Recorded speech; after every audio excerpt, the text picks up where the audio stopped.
I worked at a museum a couple of years back, maybe a decade ago. I was a night shift security guard. It was as boring as you could imagine, but I desperately needed the money and it paid a few more dollars than any other job I could land, so I figured why not. I remember landing a construction job a year into working this night shift security job. I enjoyed construction a lot more and I desperately needed to get my life back on track. Being on night shift really messed with my mood and general well-being. The construction job I got had roughly the same pay, so it was a no-brainer even if I had to do a little bit more manual labor. As much as I disliked the job itself, I really liked all the people that worked at that museum. They were actually really cool. I went ahead and gave them my 2 weeks' notice and told them that I would stick around for as long as they needed me to find a replacement. They hired some skinny pale guy named Justin. When I first met him, he seemed like he was a decent enough guy. After all, it really wasn't my problem once I left. After a couple of shifts with him, though, I noticed that he was an extremely awkward and very strange person. He did this thing where he would change the tone of his voice mid-sentence. It was really strange, and it almost made me feel like he had some kind of mental issue. Trust me, I wasn't being judgmental or anything, and if you heard it yourself, you would probably have had the same concern. Not that I thought that he was dangerous or anything, just a little out there with a possible mental illness, maybe even a speech impediment. But anyway, it was my third or fourth shift training him, and it was an ordinary night just like any other. As weird as he may have been, he seemed somewhat depressed or sad. I caught on pretty easily as he didn't make much of an effort to conceal it. We were making the usual trip throughout the entire museum, which was honestly a pretty long walk. We were probably about 10 minutes into it when I finally just asked him why he seemed so sad. He told me that he was really lonely and couldn't get a girlfriend. Again, if you had one look at this guy, you would probably understand why he couldn't get a girlfriend, let alone his weird personality. I tried telling him that there were plenty of fish in the sea and that he could probably have some luck on the internet. Online dating wasn't as big back then, though. He kind of shrugged his shoulders and just continued being sad. Whatever, I didn't know what else I could tell him. After that point, it became gradually weirder and weirder with each passing night. It was really strange. For instance, he would start going on these massive monologues about the most random things in the world. I only had to stay for a couple more shifts, but it honestly became really intolerable being around this guy. There was one night where he talked for at least 15 entire minutes about the environmental harm of pizza crust. Yes, literally pizza crust. It made absolutely no sense in the world. I tried interrupting him a couple of times to ask what was up, but he just cut me off and even started ignoring me after a certain point.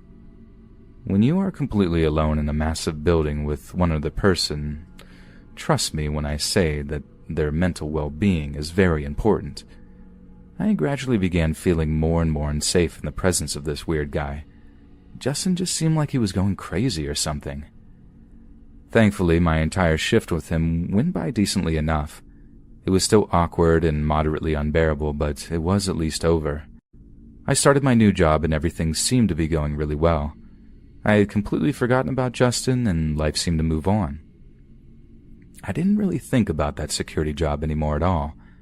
That was until I heard about an interesting story from my friend a few months later. I still kept in touch with a few people from the museum that worked there during the day. We were only Facebook friends, but that was enough for me. One of them messaged me to ask me what I thought about that guy Justin that replaced me. I was honest with her and told her that I thought Justin was really strange and possibly insane or something. And she typed back, "You're going to love this then." She then proceeded to tell me about Justin being fired for completely destroying an entire exhibit on night shift. I guess they came in at the morning shift and found him trying to put it back together.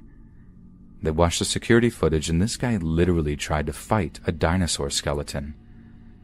I guess he had been acting really weird that night, judging by what she had told me about the rest of the security footage. But the interesting part of the story is that they somehow found out he was on antipsychotic medication. They figured that he probably had stopped taking his medication. That was all my friend knew, and that's all I know. It's really scary how people can stop taking their very necessary medication on a whim and then potentially have a complete mental breakdown. I started wondering if he had been off his meds when I first met him. All I know is that I'm kinda happy I don't ever have to see Justin again. Working as a driver for DoorDash has been a pretty good side job ever since I moved to Converse, Texas. I mainly pick up deliveries inside of San Antonio, but sometimes I will find ones that take me out of Converse and a bit into the country. Now, I used to not mind those deliveries, and I would pretty much accept any job that I could handle, but after this one incident that brought me to a Texas ranch, I will no longer go outside of the cities of Converse and San Antonio. It was around 8:30 p.m., and I picked up an order that brought me out to the middle of nowhere. That's the crazy thing about Texas. One second, you can be in a big city, and the next, there is practically nothing around you for miles. As I drove around looking for the entryway onto this massive property, I began following a large fence that ran alongside the street. I figured the fence would eventually lead me to the entryway, and I was correct. I pulled into a small driveway that led me to a large electric gate with a number pad that required a code to get in. I wasn't given a code, so I decided to contact the person who sent out the order. They responded within a minute with a text that read, "The code, pound 6660. Welcome to the family." I was confused by that last line, but I leaned out of my car window and punched in the code, chuckling to myself at the fact that they used 666 for a code. After a second, the gate made a loud banging sound and then slowly slid open across rust-covered tracks. The gate opened to reveal a long, winding pathway with trees lining both sides of it. They must have been planted there by the owners a while back because they looked oddly out of place compared to the barren fields that surrounded the ranch. I began to make my way down the driveway, and I couldn't help but shake the creepy feeling that was coming over me. I was on edge, which I'm glad for because as I rounded one of the small bends, in the middle of the driveway, my headlights revealed a tall, pale man wearing a dirt-covered black suit. We stared at each other for a moment without either of us moving. I was in shock. Eventually, I got the courage to roll my window down a bit and yell out, "Did you order the takeout?" But he didn't answer. All he did was step to the side and point down the driveway, as if telling me to continue. Reluctantly, I did. I continued down the pathway, and behind every couple of trees, I can't help but think that I see more people dressed up in a similar suit as the man who had been standing in the driveway. Still, I continued on. Finally, I could see a house in front of me, but as if it was something out of my worst nightmare. Standing on the porch of the large house and along the outside of the driveway were at least a dozen or more men, all dressed in dirt-covered suits, some black and some gray. I froze. I didn't know what to do, but I knew for a fact that nothing could make me get out of my car at that moment. After sitting in the driveway, staring at the group of strange men, I noticed that one of them had something in their hand. My eyes widened as I realized what it was, and I quickly threw the car into reverse. One of the men on the porch was carrying a rifle of sort. I wasn't close enough to see what kind it was, but I knew it was a firearm of some sort. I slammed my foot on the gas and began swinging my car around in reverse to turn around so that I could drive out of there as fast as I could. At that point, I noticed a few of the men now begun walking toward my car. After fully turning around, I put my car into drive and began flooring it. I let out a scream as I heard a loud bang followed by my rear windshield shattering.